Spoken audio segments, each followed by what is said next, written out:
Hey y'all, and welcome back to my channel. Today we are going to do kind of a very dreary book shopping vlog. Sorry my voice is all messed up because I don't know if I'm sick again or if it's allergies. I really can't tell, but kind of waited a little late in the day to go book shopping because I had to do my hair. I had other things to do around the house. It's just kind of a lazy Sunday for us. So yeah, we're gonna hit up Barnes & Noble, the only one that stays open later than 6 o'clock, allegedly. I'm not entirely certain about that because I've seen two different hours on their one on their website and one on Google. One says they close at 6, which would be in 45 minutes. The other one says they close at 7, which would give us an hour and a half if we left right now. So we shall see. We shall see. Guess we'll learn when we get there. I've been kind of like on a book buying ban lately, mainly because I bought a lot of books when we were in Europe, and I still have to do my book haul for that because it was a lot of books that I bought. Like to the point where when we were leaving London, we were in Heathrow. We flew Virgin Atlantic upper class. So if you have ever flown out of Heathrow Airport with Virgin Atlantic, they have their own special wing to check in with, and you go through like their own little security thing and everything. And when they weighed our bags, they were like, they're overweight, and I'm like, what the heck? You mean they're overweight? So we had to basically check a fourth bag because we already had 3 large suitcases, but we had to take one of the extra backpacks that we had, check that bag with all the books I had bought because we had bought a lot of stuff. And yeah, it wasn't fun. It was kind of embarrassing, but they were like, oh, it happens all the time. You'd be surprised. People will buy a ton of clothes and shoes and they'll be like, oh, I have a second suitcase for that whole thing, only to realize that the second suitcase is also overfull. So thankfully we had my husband's day pack that we were able to pack that, so to speak, with all the books and check it, and it arrived just fine. Nothing was stolen. Probably because when TSA or whomever opened up the bag and saw it was nothing but a bunch of books, they were like, screw that. So we were able to get everything back to the States just fine. I think the next time that we go to the UK and to Paris, we've already said that we're probably just going to ship stuff home. He's like, or we just don't buy that much stuff. And I'm like, you don't have to buy that much stuff. I do plan on buying a lot of stuff. Except for I just won't worry about trying to bring it home. I'll ship it home and I don't care how much it costs me, because yeah, they wouldn't even do the whole oversized bag fee. They just said, no, this is too heavy. You're gonna have to figure it out. So oh well. But right now we're going to go to Barnes & Noble. I'm gonna try not to spend too much money, but I do have some stuff on my new releases list, so we shall see what I'm gonna end up buying. I'm hoping to. I'm gonna limit myself. I'll tell you later what my limit was. It's a dollar amount that I have in my head, and I'm not gonna spend over that amount. But we'll see if I hold to that.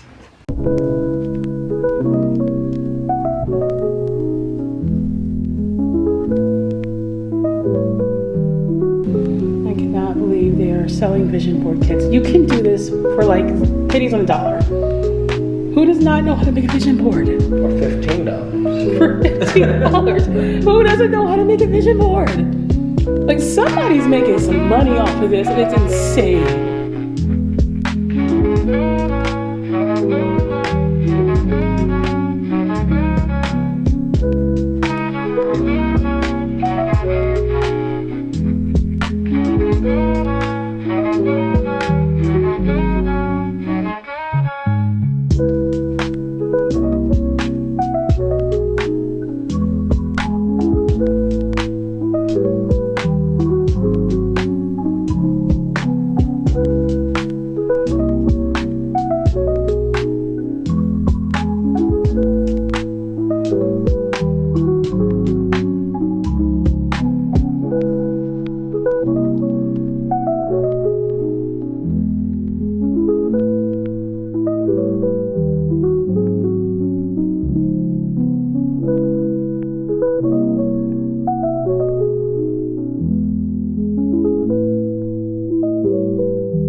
And it says on top of the real estate sign, not haunted.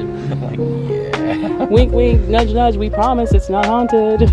Sorry, you put not haunted on there. That tells me it's probably haunted. Why are all the covers for these so messed up? Like, what did they do to them?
Got the goods. All the goods right here. We ended up cutting our shopping trip short, mainly because an old man had a medical emergency, and I was looking for one of the books on my January TBR list or new releases list, and the man went down like a sack of potatoes right a few feet next to me, having a heart attack, and he hit his head, and I kind of forgot all about filming and just kind of dropped my stuff where it was and started, you know, administering first aid and stuff.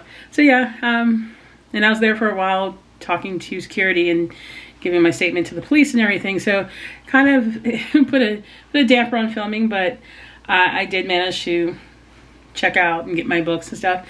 And then we went to dinner and grocery shopping, and now we're home. So it's been a few hours, so I'm able to, better able to show what I got. I'm in a better headspace for it right now. So I didn't find everything, mainly because by the time that things had settled down and it was, you know, I was able to I just wasn't in the mood to shop anymore. So I think I just looked at what we had in the basket and I said, I think I've got plenty. I think I got plenty. I ended up spending like $150. My original budget was $100. It was $100, and I spent 50% more than that, you would say. Yeah. So I spent $150. So first up, we've got the Frida McFadden, The Crash. This is one of the new ones that came out in January, and I was very interested for it. So of course, that one had to be purchased. The next one was a nonfiction book that I really, really wanted because it kind of spoke to me because of course I'm a millennial, and it's Kate Kennedy's One in a Millennial. Basically, it's the whole nostalgic turn on pop culture of the 90s and early 2000s and what it means to be a millennial. And I am an elder millennial, so I figured I gotta support this book, of course.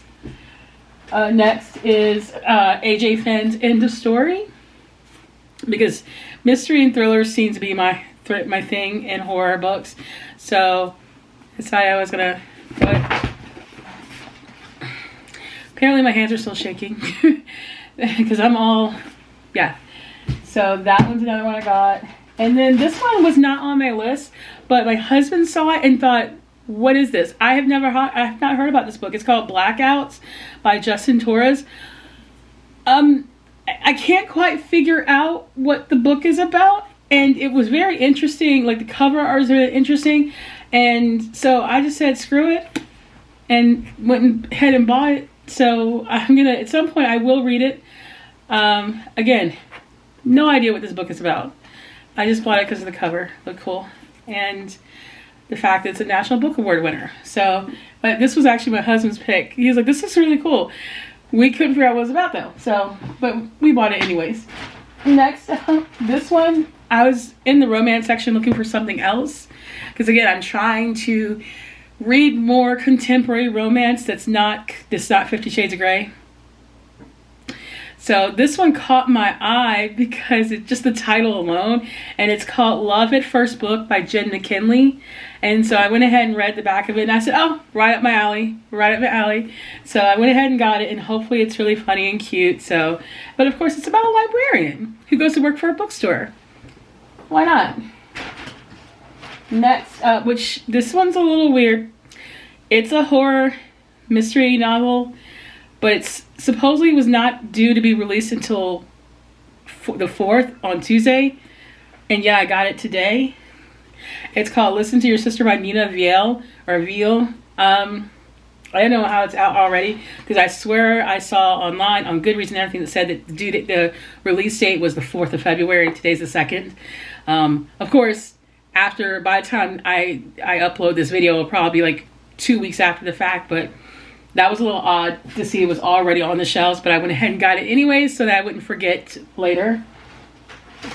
Next we have Tell Me What You Did by Carter Wilson. This one I'm the most excited about because I like the idea of a true crime podcaster getting people to confess to crimes when in reality she's committed a crime, and yet her past is coming back to haunt her. So I was like, oh, I gotta try that one out. So when I saw this one, I immediately grabbed it.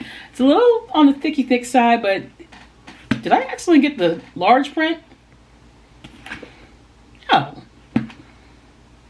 Okay, I thought I got the large print by accident, but no, it's not large print. Okay, well,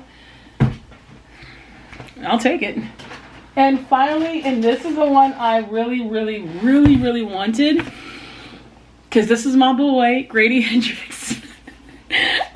Witchcraft for Wayward Girls. I was the most excited about this release in January, so I'm glad to be able to get this one, and I think I know that I said I was only going to do 2 books this month for my TBR for February because I'm behind on my January TBR. I still have to finish the first book in the strain, and I have to finish Northanger Abbey, but I think if I can, I'm going to squeeze this book in, and hopefully that way, because I really want to read this right now.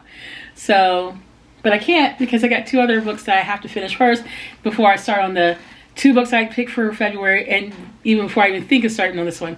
So I'm going to be good. I'm going to be good and not start it just yet. But it's calling my name right now. So yeah, that's it. So that's 1, 2, 3, 4, 5, 6, 7, 8. 8 books. I need to behave myself next time when it comes to book buying. I need to stick to my budget. But what's funny is that had I found everything I was looking for, that stack would be a lot bigger. The only reason why it's not is because I couldn't find everything I wanted. But yeah, that's it for today. Like and follow for more. Hit that little bell icon if you do decide to subscribe to my channel. And I will see you on the next one. Hopefully more bookstore vlogs coming soon, because I wasn't able to stay as long as I wanted for obvious reasons. But yeah, I'm hoping for more in the future. I've got a couple planned for outside the city, so we'll see how that goes. But see you next time. Bye.